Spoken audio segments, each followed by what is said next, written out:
70.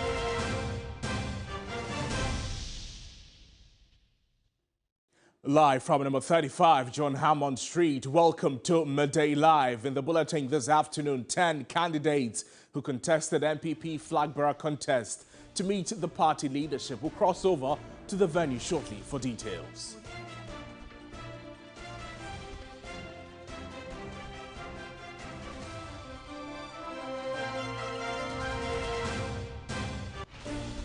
Also coming up, Institute of Energy Security projects relative stability in fuel prices at the pumps in the first pricing window of September.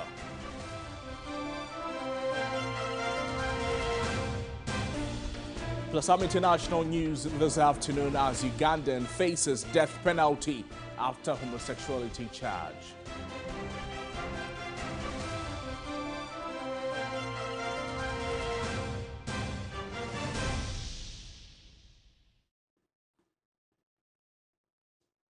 We have details of these stories and a lot more coming to you in the next 60 minutes if you stay with us. My name is Noble Crosby and let's settle for the details of the stories as a crunch meeting between the chiefs in the Greater Tamale Metropolis and the youth is currently ongoing at the palace of the Paramount Chief of Tamale.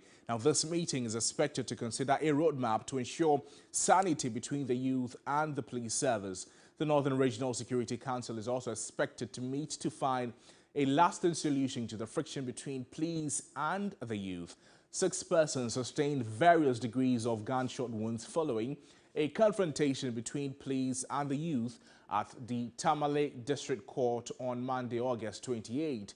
The youth besieged the premises of the court to demand the prosecution of Karim Osman, an alleged drug lord. 13 people were arrested by the police. Hundreds of motorbikes belonging to the youth were also seized by the police. Let's cross over to Tamale and engage further with a man on the ground, Christopher Mwako, for some update. Chris, thank you so much for joining us on the program. Has any of the 2 meetings ended and what actually was discussed?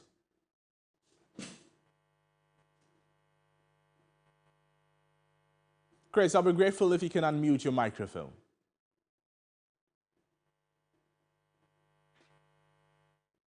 We're trying to connect with my colleague Christopher Amwako from Tamale Metropolis. This is in relation to a clash between the youth and the police over the desire of the youth to get a friend or a fellow released from custody. Christopher, can you hear me now? We'll try and reconnect the lines and speak with Christopher Amwako from the Tamale Metropolis as we understand some 6 persons sustained various degrees of gunshot wounds in the region. Some motorbikes were also seized by the police. In the meantime, a political scientist, Professor Ransford Jampu, has criticized the New Patriotic Party over its approach in dealing with persons who allegedly breached the party's regulations. According to him, the party must tread cautiously in handling disciplinary matters, adding that any unfair treatment could ruin its chances ahead of the 2024 elections. Christian Yali has more in this report. The decision to refer Kennedy Agyapong to the party's disciplinary committee for allegedly misconducting himself during the Superdelegate Congress has raised concerns. Some analysts have argued that his comment did not constitute an insult or a threat to demand summons by the party. Political scientist at the University of Ghana, Professor Ransford Jampu, says the NPP must not be selective in handling disciplinary cases. He is concerned about the seeming aggressive nature in which the party deals with certain individuals when they breach its rules. Dragging somebody before a disciplinary committee is not tantamount to the person being guilty. I do not see how telling somebody that I'm going to give you a showdown amounts to burning a party. I don't, in my mind, I don't see how it amounts to anything. The party must be seen to be fair in handling some of these things. Well, he has also raised concerns about the manner in which the party presented the outcome of the Superdelegate Congress. According to him, the party shouldn't have placed people in order of merit. He says there's only leaves a room for people to make prejudicial comment. The party may want to review the electoral processes to reflect the recommendation that in future the outcome of superdelegate elections should not be announced in any order of merit. You do not use this superdelegates, the outcome of superdelegate election as a basis for anything. While urging the party to elect a legitimate candidate for the 2024 elections, he says the top 3 flag-bearer aspirant must not be complacent. My advice to all of them is that nobody can afford to be complacent and nobody can also afford to be discouraged. Christian Yale, TV3 News, University of Ghana, Accra. Well, still on the fallout of the NPP Superdelegates Congress, one of the 10 aspiring NPP flag bearers in the recent Special Delegates Congress, Francis Adainimo, says he will not step down for Boakye Jarko to occupy the 5th position. He insists to follow the party's directives and contest Jarko in yet another electoral college. You are now tied with Boakye Jarko for that 5th position. Both of you had 9. There was earlier news of he stepping down for you. He's come out to say it's not true. He's going into the contest on Saturday with you. Are you stepping down for him? Not at all. Why? But the rules are there. We are following the rules. Okay? We adopted the rules approved by the National Council of the party. And then the rules said, or the guidelines said that should there be a tie for the 5th position, then there shall be a runoff to determine who occupies that 5th position. Well, if the lawyers can also give an interpretation that if there is a tie, then one can describe it as 5A, 5B. So, so the 2 of you would be made to go. Well, so you have 6 people going into November 4th. I am just as a layman. I'm not a lawyer. Okay. I don't sit at the bench. Indeed. But I'm just giving a layman's interpretation. Well, Adainimo, meanwhile, says he's surprised that he obtained only 9 votes during the election. I was hoping to secure more votes than what I got. But that is election. And so it's a question of having the belief of getting something and you don't get it. I mean, you can never predict the human being. Usually people say delegates fear delegates. Fear delegate. But they are human beings, so fear human beings. No. Not delegates. The whole thing is that who are the delegates? They are human beings. So you fear human beings? Of course, because human beings, there's an element of unpredictability. And so because of that, whatever you do, you allow a certain percentage of failure or betrayal. You cannot be 100% certain. So you feel betrayed? Well, I mean, if you were, in your estimation, you were looking for a certain number of votes and you didn't get it, I mean, one can describe it to be a betrayal. But that is why I'm saying that human beings are unpredictable. You and I, including you, including me. Yeah. Together, we are all unpredictable. Today, the mind goes this way to take a certain decision. By tomorrow, there's a new consideration that you could change your mind. And sometimes in elections, somebody is giving the ballot paper, and just at the screen of thumb printing, his mind will change. And he will thumb print for somebody else.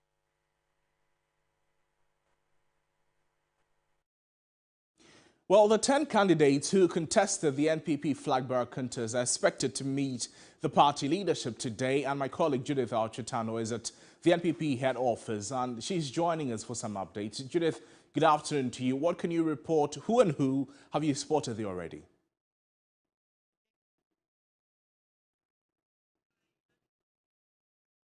We're trying to touch base with my colleague Judith Architano, who is currently at the NPP headquarters, where we understand all 10 candidates who contested in the elections are expected to meet the elections committee of the party to assess the entire process that happened over the weekend, to cross the T's and dot some very important I's and lessons learned in the entire process going forward into other subsequent elections. Also, amongst the discussions could possibly be the fate of the two fifth-placed candidates. We're talking about the Honorable Boakye Agyarko and Addai Nimoh, who both obtained 9 votes after the former Greek minister, Dr. Afriyie Akoto, obtained 4 votes, and in third place was the Honorable Alan Kojo Kyerematen. Then the second was Kennedy Agyapong, but the team was led by Dr. Bawumia,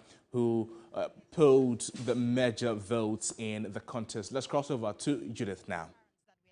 To see here at the quarters have arrived, but of course we can see that most of the members of the 9-member committee are already here. They're waiting for their 10 aspirants to arrive as well, and so we're just waiting basically. Right, Judith, so if you can hear me, you're yet to see any of the aspirants arrive, and what has been the mood or the atmosphere at the party's headquarters?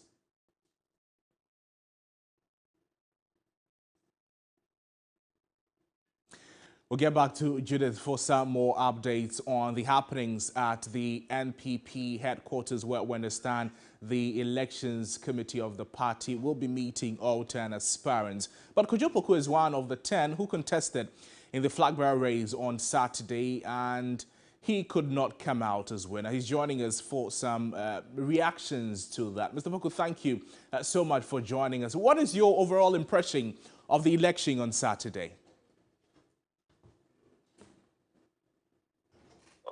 Good afternoon. Are you posing a question?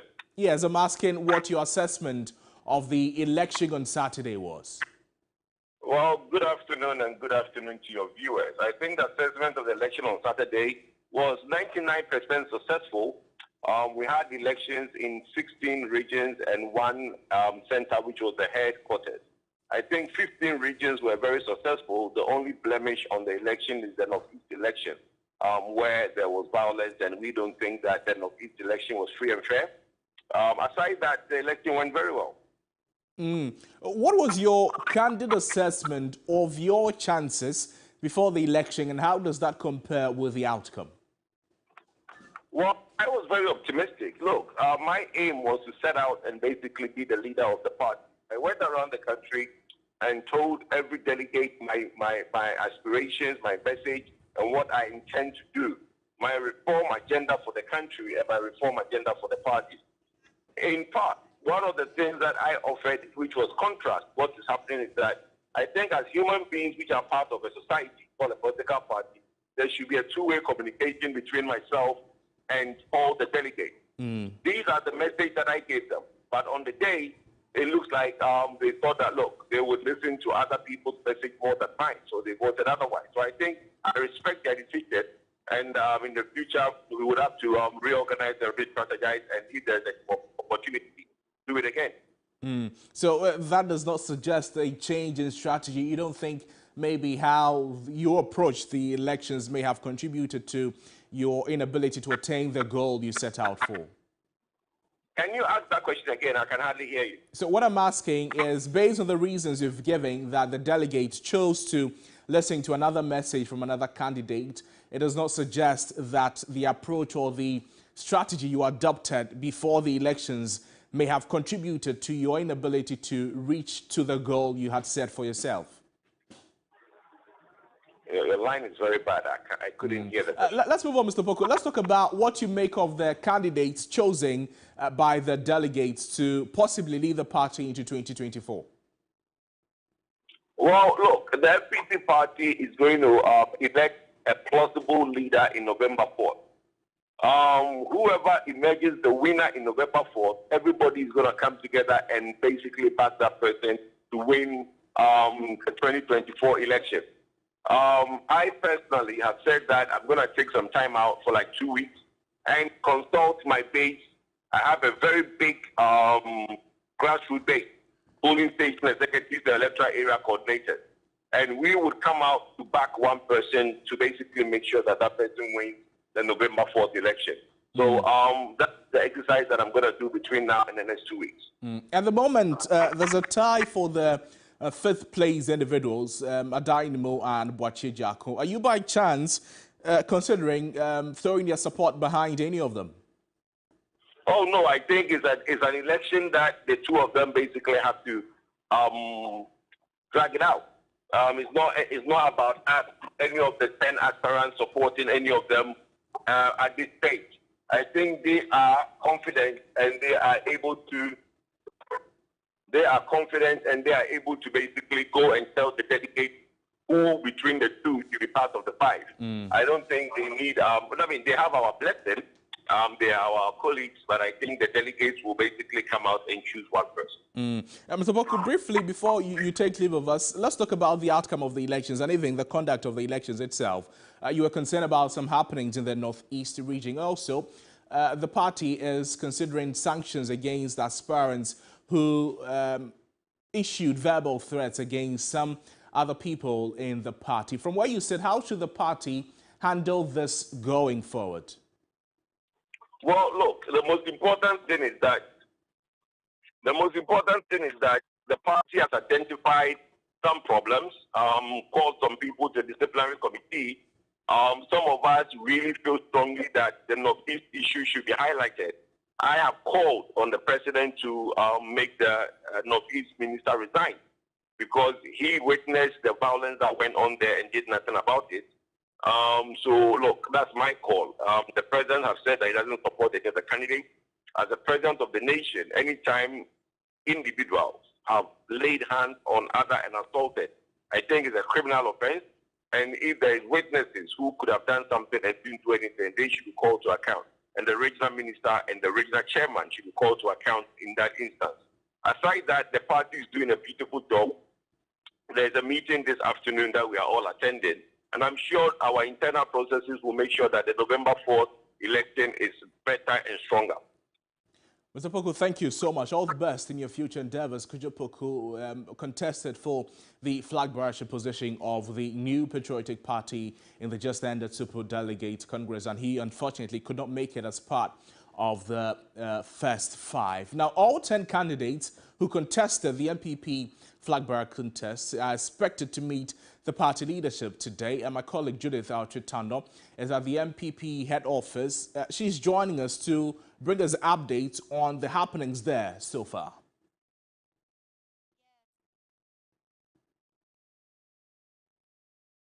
At the NPP headquarters, of course, we are expecting that all 10 aspirants would be here today to meet with the election committee. And as it here, as you can realize, evidently, most of the members here at the election committee are already here at the premises, but we're expecting the 10 aspirants to be here any moment from now. Currently, none of them have arrived. But of course, from yesterday's meeting, you'd realize that they're here to discuss issues of their grievances as well as issues that happened during the Super Delegates Conference that they were not happy about. And so this committee is here to give them a fair hearing today. And we're expecting that most of them will be able to, give out their grievances. Now, we also know that in this meeting, we would be expecting that Kennedy Agyapong, who was seen in a viral video promising to give the president as well as his vice a showdown in the election, should be here today to also express his grievances. They also said that they were going to give sanctions according to yesterday's meeting. But we're here waiting for these aspirants. As of now, there are no fans here.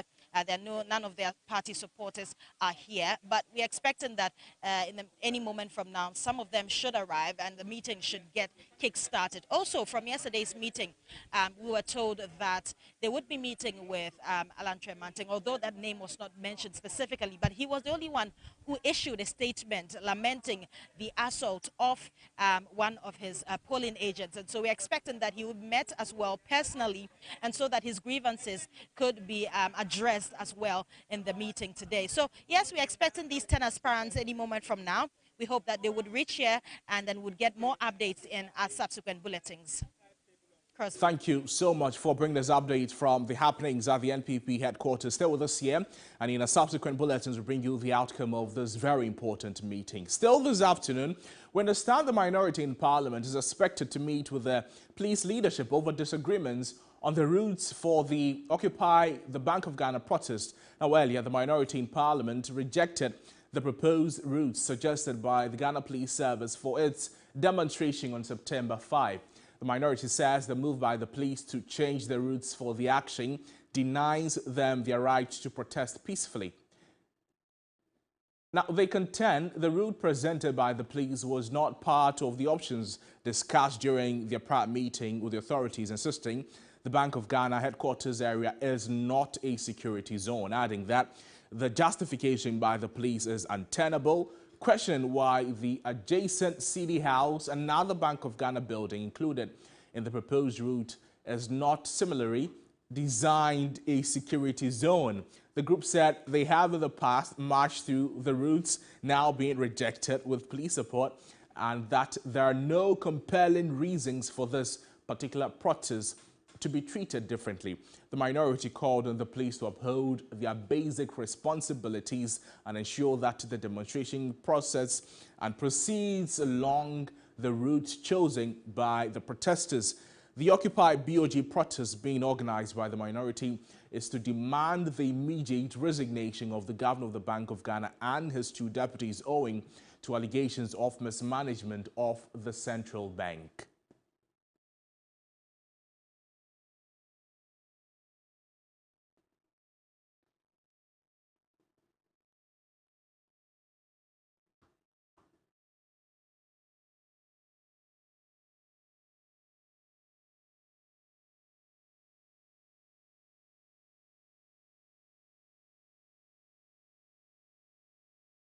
You're watching Midday Live on TV3. My name is Noble Crosby, and we're going for a quick break. We're back with more stories. Please stay with us.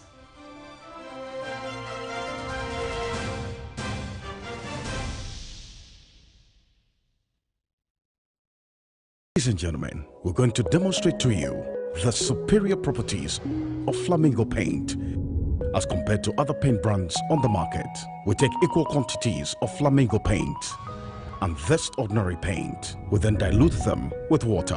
And now, let the test begin.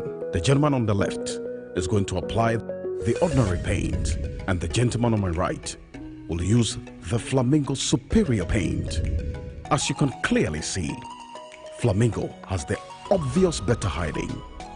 Furthermore, Flamingo has painted a much larger area.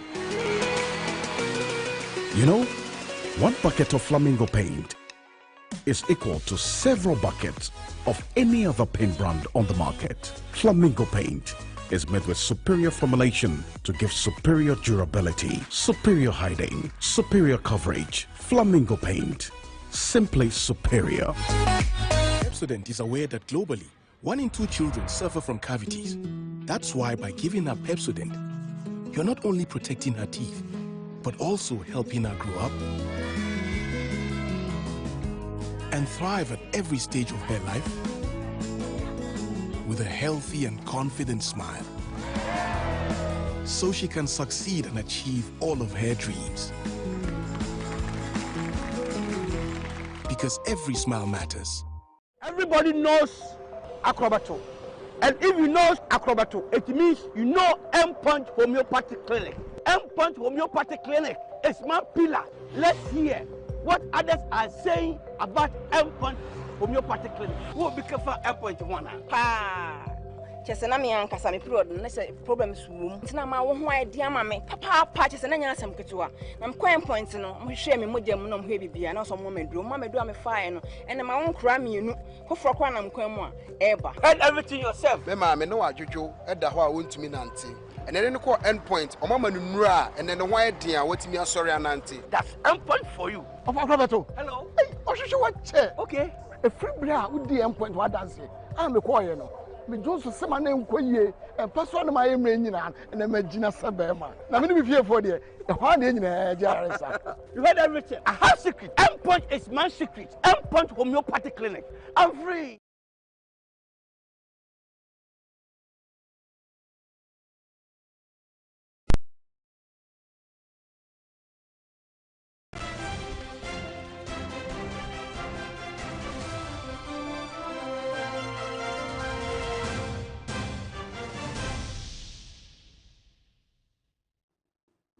Welcome back to the broadcast. Now let's cross over to the Tamale Metropolis, where a crunch meeting between the chiefs in the Greater Tamale Metropolis and the youth is currently ongoing at the palace of the Paramount Chief of Tamale.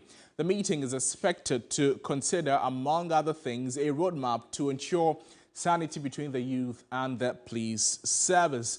The Northern Regional Security Council is also expected to meet to find a solution to the friction between the police and the youth. 6 persons sustained various degrees of gunshot wounds following a confrontation between police and the youth of the Tamale District Court on Monday, August 28. The youth besieged the premises of the court to demand the prosecution of Karim Osman, an alleged drug lord. Now, 13 people were arrested by the police. Hundreds of motorbikes belonging to the youth were also seized by the police. Let's cross over to Tamale and engage further with a man on the ground, Christopher Amwako. Chris, thank you so much for joining us. Good afternoon to you again. Has any of these 2 meetings ended, and what has actually been discussed? Yes, so of course, the first meeting involving the chiefs and the youth has ended because the chief earlier were at the police station to appeal to the police to release the 13 arrested persons and also the over 100 motorbikes that were seized. Unfortunately, according to the police, they will have to meet with the RECSEC. The regional minister had indicated that he wanted a meeting with the police to see the way forward in this matter. So the police, as at that time, were unable to release the 13 persons to the chiefs. But one thing that the police told the chiefs is that yesterday, one of their assault rifles and a watch were seized by the youth. And for that matter, even if they are going to release the 13 people to them, they will have to ensure that they come along with the rifle and the watch. So that was the condition for now given to the chiefs. So the chiefs have relayed this information to the youth and also calling on the youth to be calm and ensure that unity and peaceful atmosphere that has existed in the Greater Tamale Metropolis continues to exist. So by 1:30 p.m., there will be a meeting between RECSEC and the police service here in the Tamale Metropolis to find a way of resolving this particular matter. Those 6 persons, we understand, sustained various degrees of injuries. What is their condition now? Yes, because they are responding well to treatment. As we speak, 2 of them have been discharged earlier today, with remaining 4 still at the Tamale Teaching Hospital receiving treatment. Thank you so much. Christopher Mwako joined us from Tamale, bringing us updates there. In the meantime, the Judicial Service Staff Association of Ghana, JUSAG, they have denounced the violent and unlawful intrusion into the Tamale District Court premises. The incident, which occurred on August 28, involved individuals alleged to be pelting stones, causing damage and injuring a police officer. JUSAG commended the swift intervention of the police service in dispersing the crowd and safeguarding lives, and it called for the swift and lawful handling of the 13 suspects in custody, urging the arrest of those still at large. The association emphasized the need for enhanced security measures before court operations resume.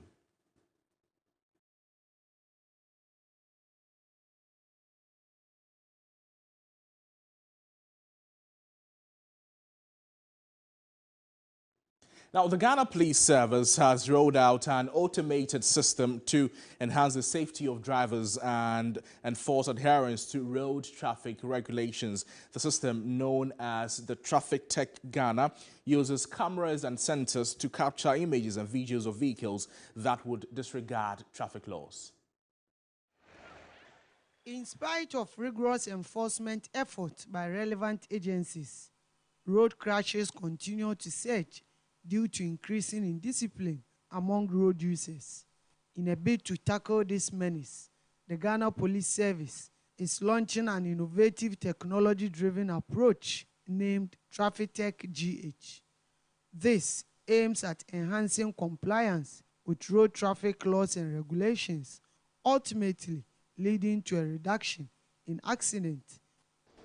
This is a system which is practiced worldwide by our partners everywhere that assist to gather evidence in a very short time without necessarily stopping the driver or inviting the owner to come to the police station.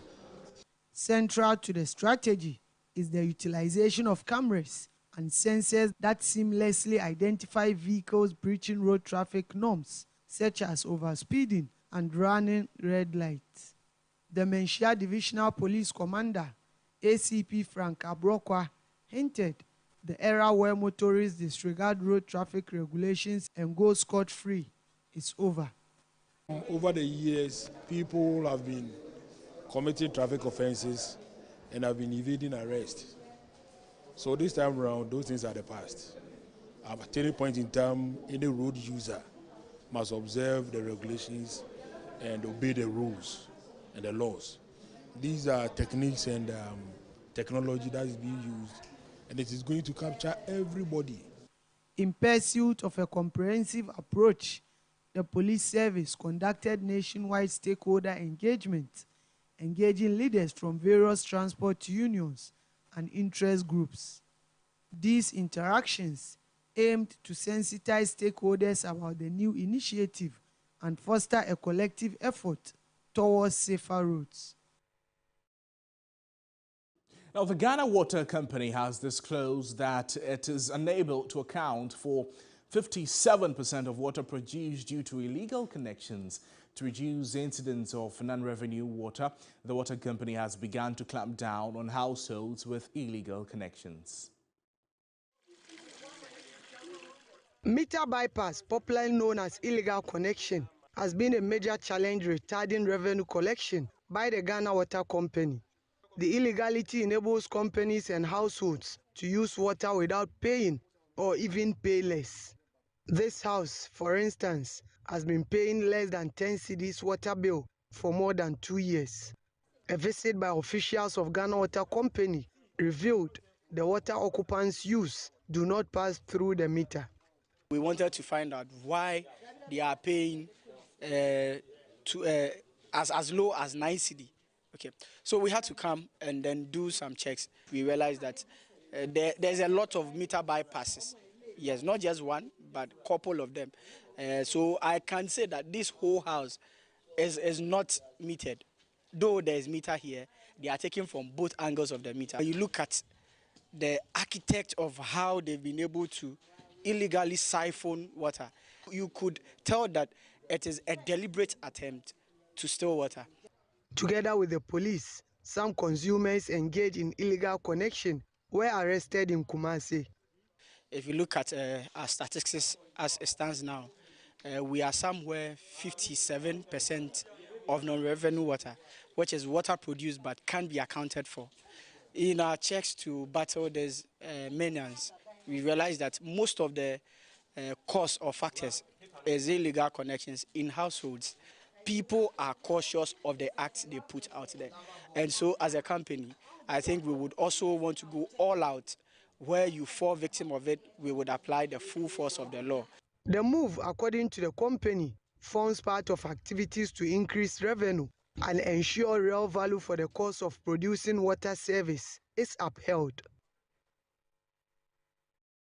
Now, governance expert Professor Bafo Agyeman-Duah is calling for a 2-year moratorium on mining license issuance to combat corruption. He has also questioned the country's 10% stake in the extractive sector and called for an independent scrutiny of government contracts. In 2021, Ghana's extractive industry contributed 4.9 billion cedis to its GDP and employed over 30,000 people. The country has discovered lithium in addition to its gold, diamond, manganese and bauxite, but has a 10% stake in royalties, raising governance concerns about foreign investor contracts. Governance expert Professor Bafo Agyeman-Duah criticized corruption in the extractive sector, urging a freeze on mining license issuance to address shortchanges caused by government officials and multilateral investors. The government today or any next government coming in should place a 2-year moratorium on licensing for mining so that the nation as a whole can reflect on what we do with our natural resources. It's unacceptable for a government and one individual or two people going somewhere to sign a document, committing all of us for 50 years or more to an agreement, a contract that is simply. All government contracts with a value of 5 million or more should be subject to an independent review. It should be subjected to independent review. Independent body of experts and others who can help us to retain the wealth in the country. The co-founder of the Center for Democratic Development wants the state to also monitor the construction industry as corruption deals are causing rapid revenue loss. Former executive director of the Ghana Integrity Initiative, Vitus Azin, expressed disappointment with President Akufo-Addo's inability to deal with corruption in his administration. He's not doing anything fiscal. There's nothing on the ground. He's even worse by sort of always trying to exonerate some of his appointees from allegations that he has not even investigated. He doesn't want to even, I mean, the best thing as a president is to call the president and find out what has happened. If there's a need to set up a committee to investigate, but it's always about the first person to come and clear the president, and that's why it's called a clearing house. So as for the president, I don't think he's interested in fighting corruption, apart from using it for political gain. You need to be able to investigate and sanction people that are guilty.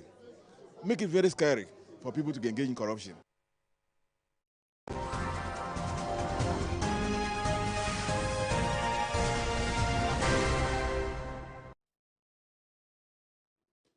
Well, there's a lot happening on the business front. Let's join Michael Obodu for some details in business. Over to you, Michael. Thank you, Crosby. Good afternoon. Welcome to the business segment here on Midday Live. My name is Michael Obodu. Straight into our first story, as the Institute for Energy Security, IES, has projected fuel prices could remain fairly stable at the local pumps in the first pricing window of next month. The two-week pricing window begins on September 1, 2023. Adam Yakubu is a research analyst at the IES.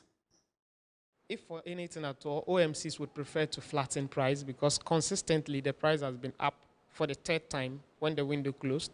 And so to go in, coming down immediately would not be a good business move. So OMCs are likely to maintain prices because the numbers we've seen when the window closed are projecting that international prices would slow down. What we fear is that when the prices slow down and the depreciation of the Ghana cedi is wider, then it forces the OMCs to increase the price. But when the international prices slow down, then the Ghana cedi also stabilizes. To the end of the window, then we are likely to see prices flattening or stabilizing. Now, economist Dr. Saad Idrisu has raised concerns over government's excessive debt accumulation and its impact on future generations. In an interview with 3 Business, he noted the need to put a cap on government's borrowing to create less or no room for misappropriation of government funds or finances. Our debt to GDP is above 80%. And again, if you look at our public debts from 2016 all the way to 2022, it has gone up by almost 100%, which clearly tells you that there is no limit on how much any government could borrow. So I am calling on the executive, including, the legislature, to relook at the laws governing the Public Financial Management Act, amend some of these laws so that there will be a cap on government borrowing, limit how much each government could borrow, so that governments will focus on priority. Government will focus on what is really needed, because development is a continuous process. And again, sustainable development, you must always put the future generations in mind, not just constructing hospitals and roads for them, but also making sure that they come and inherit good national coffers. The secondary bond market had a rather quiet week. This is because investors hesitated to make moves while awaiting the outcome of cash coupon payments tied to the new bonds. The following 3 Business News Desk report has more. The secondary bond market saw subdued activity in the past week, with investors showing caution. Trading, which is usually robust, slowed down as market participants opted to stay on the sidelines. This hesitation stemmed from the anticipation surrounding the cash coupon payments linked to recently issued bonds. The total market turnover experienced a sharp decline of 80.81% ending up at 17.34 million cedis. This significant drop in trading volume was largely due to reduced trading activities within the 2027-2030 maturity period of the new bonds. Meanwhile, bond prices exhibited a consistent upward trend during this period. This movement was a direct response to coupon payments made by the government. These payments injected funds into the market and contributed to the rise in bond prices. Analysts are looking ahead with optimism as they expect increased market activity in the upcoming week. This optimism is based on the projected portfolio adjustments that pension funds and other asset managers are likely to make by the end of the month. Well, that will be all for the business segment here on Midday Live. For more business stories, please check out our website, 3news.com. My name is Michael Obodu. Thank you for watching. As always, please stay safe. Up next is sports.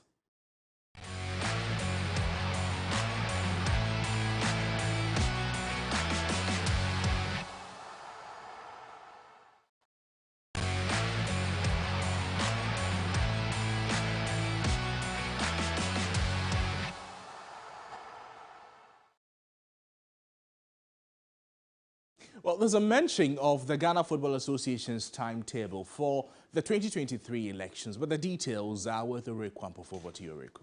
Well, thank you very much, Crosby, and welcome to the sports segment here on Midday Live. Now, Ghana Football Association's timetable for the 2023 elections has been unexpectedly suspended following a court injunction filed at the High Court by Ken Faisal, the Kumasi-based club represented by legal counsel James Kwame Kwesen, contends that as per the GFA state statute, a legitimate Congress cannot convene for the election of the GFA president until the new member of representatives of the executive committee have been properly elected. The hearing of the motion is expected to take place on Wednesday, August 30. The GFA elections were originally scheduled to be held in Tamale. The election process is intended to designate new leaders to lead the association, with both the incumbent Keto Kreku and former Vice President George Friye vying for the presidential position.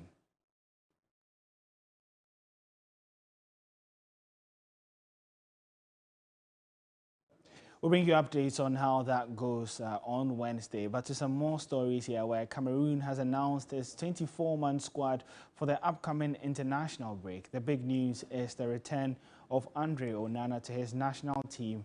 Remember, he left the team during the 2022 World Cup because of a disagreement with the retirement shortly afterwards at age 26. Now, it is unclear whether the goalkeeper will accept the invitation, but other notable absentees include Nicholas Nkulu, Fai Collins and George Kevin Nkundu. Rigobert Song's Indomitable Lions take on Burundi in Garoua on September 12 as part of the qualifiers for the 2023 Africa Cup of Nations.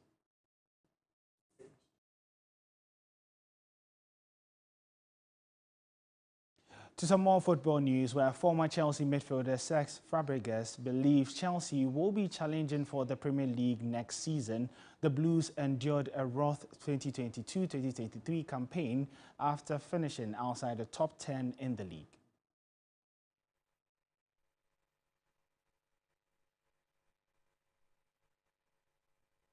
I definitely see what they're trying to do. You know, a very young team, dynamic team, strong, powerful.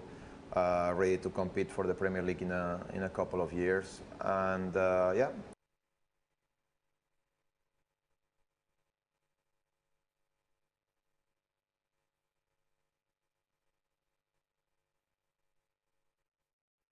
Well, we do apologize for the technical difficulties, but we do stay with Chelsea, where striker Romelu Lukaku is set to join Serie A side AS Roma on a season-long loan. The deal includes an £8 million loan fee, and Roma will be covering the 30-year-old's wages.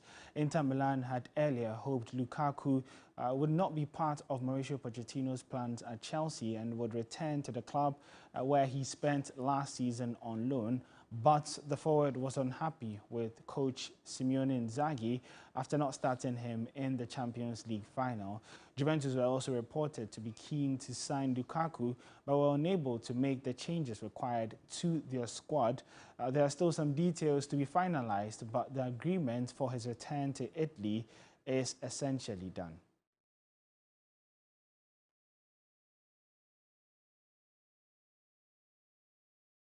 To some basketball now, where Ivory Coast beat Iran 71-69 in the 2023 FIBA World Cup on Monday at the Jakarta, Indonesia arena.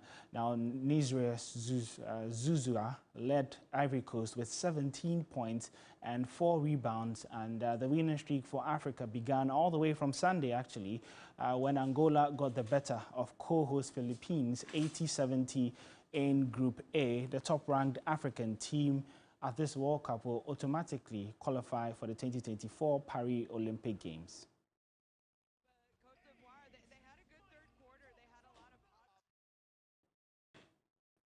Well, that's how we'll be wrapping up the sports segment here. You can get some more sports details on our social media handles at eSportsGH. My name is Oreko Ampofo, and Midday continues right after this.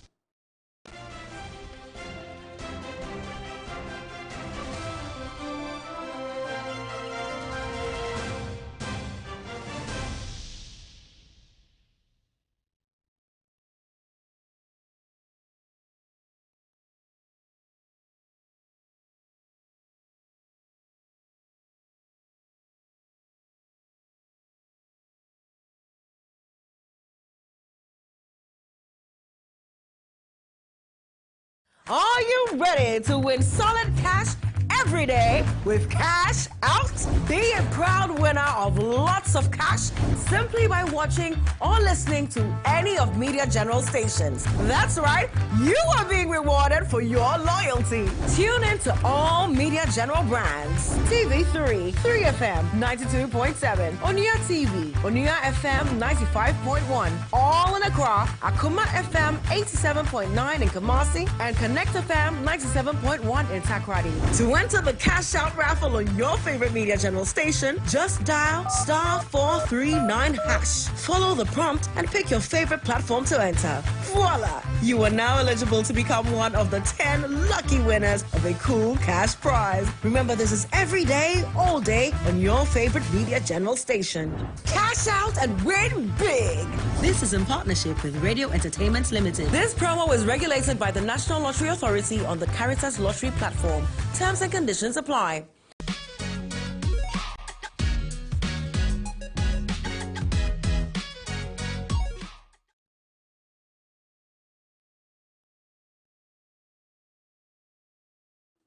Let's join Noella Donko for some entertainment news.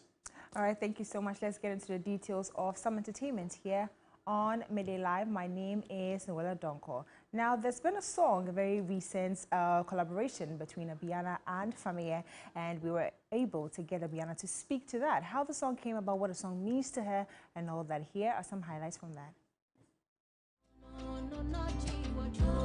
In August this year, award-winning vocalist Abiana teamed up with Fameye on a classic high-life tune they titled Far Away. The vocal powerhouse tells her perfect love story with farewell for those who believe in the beautiful concept of love. Premiered on August 9, Far Away has received some positive reviews from music enthusiasts and amassed some huge numbers on streaming platforms. The two great talents have been speaking about the making of the song. Let's take the whole thing. From my point, I have a melody playing. So I have it in mind, and already I know that's okay. I played it on a key C, and then the A minor, so, and then back to the C. So I had that in mind, so I told the guitarist to start playing. So as the guitarist started playing, all the songs started like coming together. For me, it was a vibe. Charlie was there, sitting down. But when he entered the studio, that was the first time ever experiencing another artist like recording. So it's not like you went with a paper with your lyrics. No. Did you write it in the studio? Yes. In the studio? It took like, I think, 4 hours. Yeah, like with the production and everything. If you are good, you are good. She started it, I was waiting to enter into the booth and do my thing. I record line after line because I don't want to say anything that will not connect with what she's saying. Exactly. When it comes to every music, because I wouldn't have time to pen it down. Yeah, so I connected with the spirit, and vocally, everybody know. Yeah, I mean, she's one female vocalist. Honestly, I was scared of recording her here because crazy. But we did it. At the end of the day, we did it. Is this your usual kind of music? Well, this is a bit different from what you are used to. Look, I be lover boy, but you see, because of the hustle, no. Hustle, I'm a painting picture, and say, for me, is that, you know, that street, but I'm very soft. Abiana has high expectations for A Faraway Place. You know, you talked about Faraway being a song that should feature in a movie. Tell me why that seems to be your aim at the moment with this song. I love the storyline, and even when everyone hears it, the way they envision the song, I know it's big. In my own thoughts, I see it very big as well. So when I hear the song and how the story are put in a melodic form, feels like, I know that it has to be in a movie. Okay. So when other people also sing, then it's just confirms the fact of what I was thinking about. That's why I always. What kind of movie exactly are you looking at? Maybe what's it called, Lioness King or something. Okay. You get our So that's thing. how far you're thinking with it.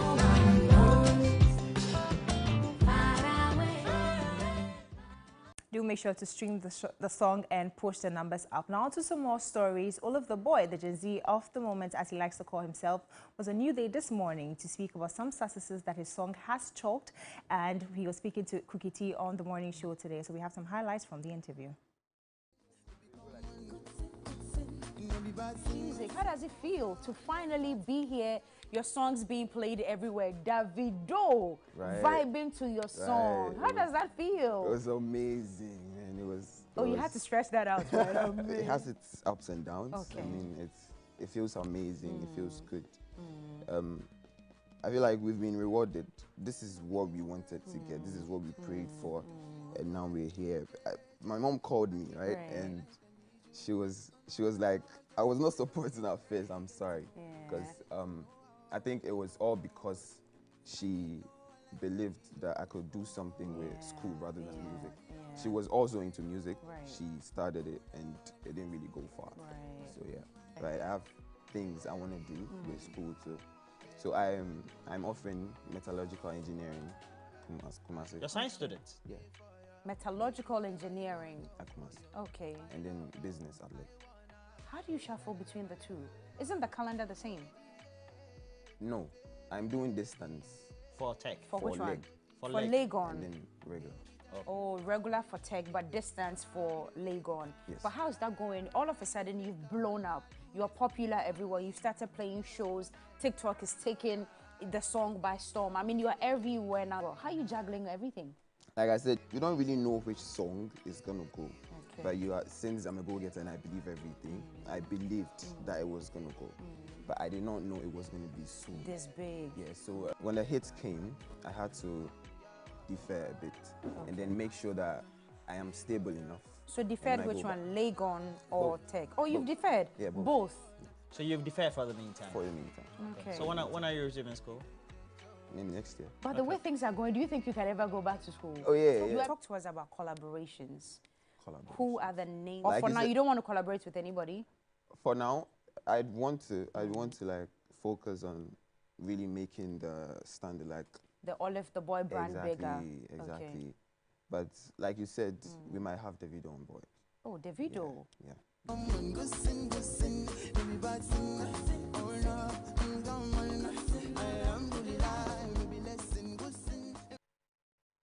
Well, that's it for entertainment here on Midday Live. My name is Noella Donko. There's more after this break.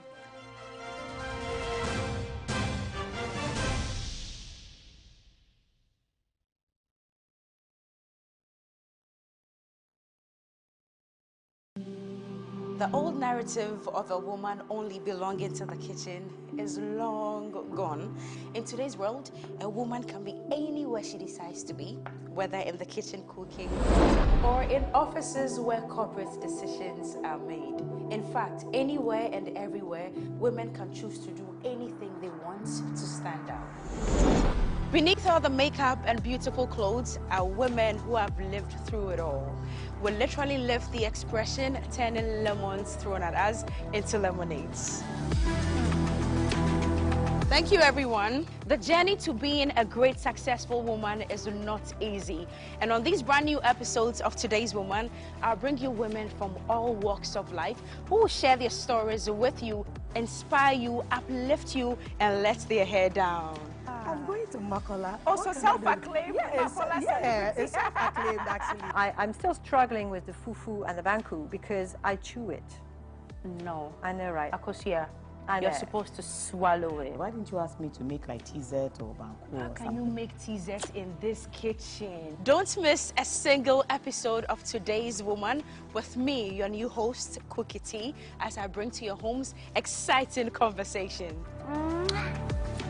Today's Woman, all new season with Cookie T shows Saturdays at 3 p.m. on TV3. Today's Woman is brought to you by Latex Foam, Vlisco. Are you a great FIFA player? Do you think you can beat anyone and be the very best in Ghana? The Warmer Plus Esports Festival is here to give you an experience. Join us at the forecourt of TV3. It will be a battle for supremacy in FIFA. Come around, let's smash it on the table tennis, football, and a snooker table. Kick about with family and friends, music, food, and many more. To run it through, Griezmann! Oh, it's there! And he has won FIFA World Cup. So join us on this ride. It is the Warmer Plus Esports Festival, happening on 2nd September 2023. Powered by 3 Sports.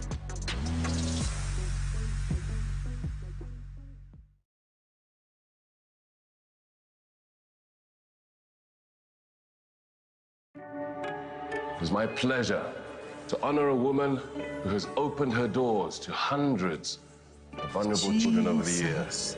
Loves me. A woman who is a true inspiration, a woman who is a national hero. I want the best for you as your mother. A woman by the name of Mary Ndlovu. My honor to award you with Community Builder of the Year. I've done everything you've asked. Everything. I know what it is like to grow up without love. Thank you. No one will stand in my way.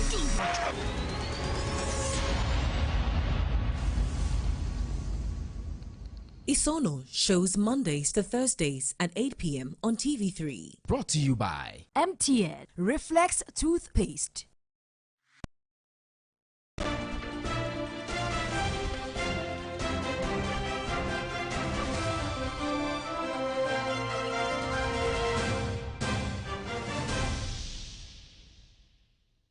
Welcome back to the broadcast. Let's bring you some international news from Uganda and Ethiopia.